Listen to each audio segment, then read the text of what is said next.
आणि मस्त गणपती पोजमध्ये आहे. मुसळधार पावसाला या ठिकाणी सुरुवात झालेली आहे.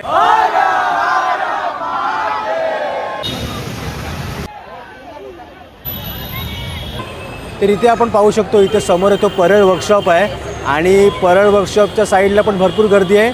प्लस इथे अपोजिट साईडला पण भरपूर गर्दी आहे. म्हणजे गणपतीच्या आगमनाची लोक फक्त या ठिकाणी वाट पाहत आहेत. बघूया गणपती या ठिकाणी किती वाजता बाहेर येतो ते. ॲक्च्युली ट्रॅफिकचा पण खूप इश्यू आहे, कारण कसं परेलचा ब्रिज ऑलरेडी बंद झालेला आहे आणि लोअर परेलच्या ब्रिजवरती संपूर्ण लोड आला आहे. त्याच्यामुळे इथे ट्रॅफिक पण आहे. पोलिसांची खूप तारांबळ होते या ठिकाणी.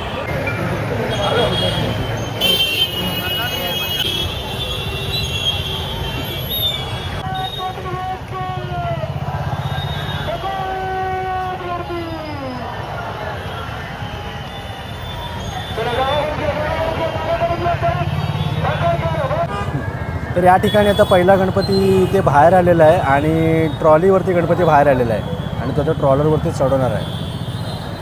आणि मजबूत गर्दी आहे, मजबूत गर्दी. हां, दिसलं पहिलं रूप गणपतीचं दिसलं. गणेशोत्सव 2026चं पहिलं रूप गणपती बाप्पा मोरया. वाव.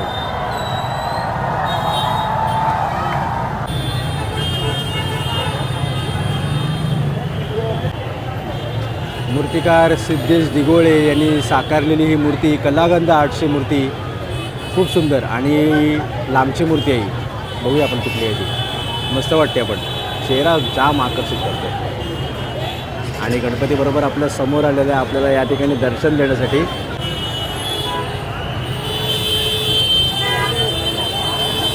कशी वाटली मूर्ती ती नक्की सांगा. ॲक्च्युली या ठिकाणी प्रभावळ लावायची, अजून हातामध्ये गणपतीच्या वीणा आहे आणि मस्त गणपती पोजमध्ये आहे. गणपती बाप्पा मोरया.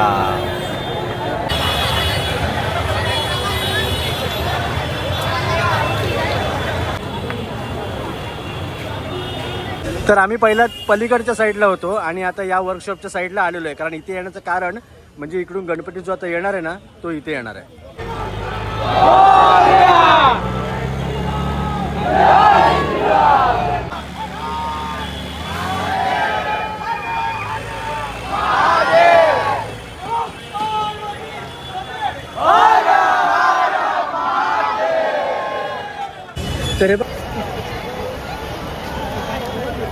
आणि या ठिकाणी आता पावसाला सुरुवात झालेली आहे आणि इथे पाहू शकतो आपण 1:30 वाजला आहे, पण अजून दुसरा गणपती या ठिकाणी आलेला नाही आहे आणि पावसाने जोर पण धरलेला आहे. बघूया कधी येतोय गणपती. ते आम्ही इथे दुकान बंद होतं त्याचा या ठिकाणी सहारा घेतलेला आहे. अशा प्रकारे मुसळधार पावसाला या ठिकाणी सुरुवात झालेली आहे मुंबई गणपती आगमनामध्ये. इथे 2 ऑगस्ट आहे आज आणि आतापर्यंत एकच गणपती निघालेला आहे. तर अशा प्रकारे इथे फायनली आता मल्हारी ग्रुपचा गणपती आलेला आहे आणि पावसाची वाट पाहता पाहता शेवटी त्याच पावसामध्ये गणपती इथे आगमनासाठी निघालेला आहे. मस्त मस्त आगमनासाठी इथून निघालेला आहे आणि ही मूर्ती तुम्हाला दाखवतो. खूप ब्रॉड मूर्ती आहे आणि खूप सुंदर आहे.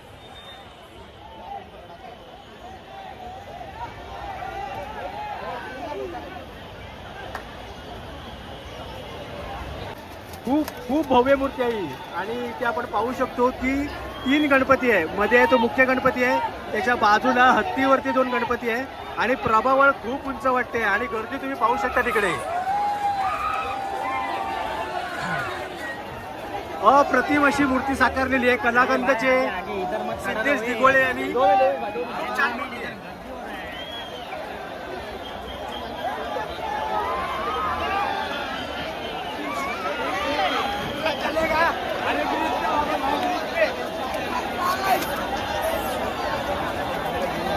गणपती बाप्पा.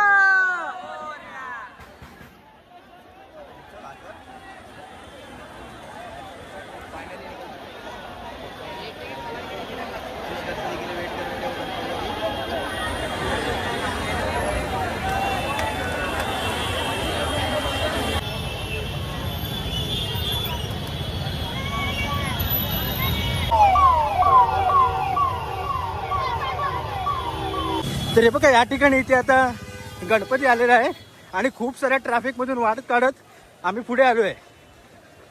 वाव, खूप सुंदर अशी मूर्ती. आपण खूप फिरत फिरत या ठिकाणी आलो आहे. जयसिंगपूरचा सम्राट मूर्तिकार सिद्धेश दिगोळे यांची मूर्ती आणि मी फणसगावकर यांनी ज्याच्यावरती दागिन्यांचं काम केलं आहे. मूर्ती पहा.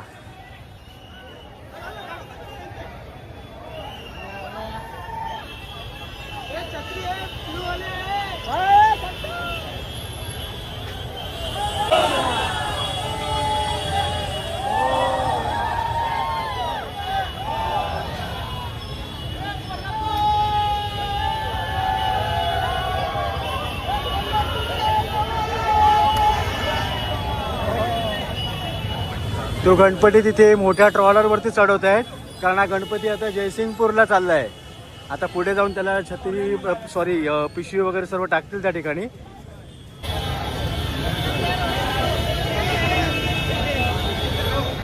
जयसिंगपूरचा सम्राट साधारण एक 14 फुटाची गणपतीची बॉडी आहे आणि प्रभावळ वगैरे पकडून आपण एक 17 फूट गणपती म्हणू शकतो. खूप सुंदर पद्धतीमध्ये गणपती आहे, सिंहासनावरती बसला आहे, छान.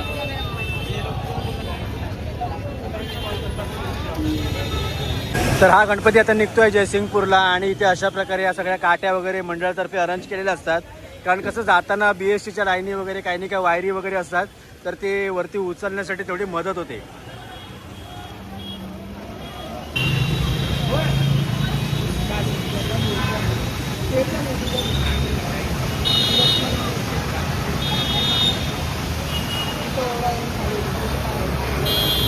तरी बघा हीच ती मूर्ती, पण सॉरी आपल्याला पावसामुळे ती बघायला नाही मिळते. राजन झाड सरांची मूर्ती आहे आणि गणसंकुलमधून निघाली होती. गणपती बाप्पा मोरया. सुरतला चालली, सुरतचा विकला राजा. तर हे बघा आता आपण ITCच्या सिग्नलच्या इथे आलो आहे आणि तुम्ही जर आगमनाच्या दिवशी तुम्ही चुकूनही लालबाग परळच्या ठिकाणी तुम्ही तुमची गाडी टाकू नका. म्हणजे प्रायव्हेट, म्हणजे तुमची बस असू दे, टॅक्सी असू दे किंवा तुमची बाईक असेल, तर या ठिकाणी इथे ट्रॅफिक असतो. कसं असते की ज्या गोष्टीला, ज्या ब्रिजला, ज्या अंतराला तुमची 5 मिनटं असतात ना, तर इथे 2-2 तास जात आहेत. इथे तसाही रस्ता बंद केला आहे, तर तुम्ही अल्टरनेट वे तुम्ही वापरू शकतात. म्हणजे शिवडी मार्गे जाऊन किंवा वळणी नाका मार्गे जाऊन. तर शक्यतो तुम्ही या ठिकाणी टाळण्याचा नक्की प्रयत्न करा, जे तुमच्या चांगल्याचं असेल, म्हणजे वेळ वाचेल तेवढा. आणि इथे आपण पाहू शकतो पोलीस बांधव कायम आपल्या ड्युटीवरती असतात. कुठलाही उत्सव असो, कुठलाही सण असो आणि गर्दीचं काहीही असो, कायम इथे असतात.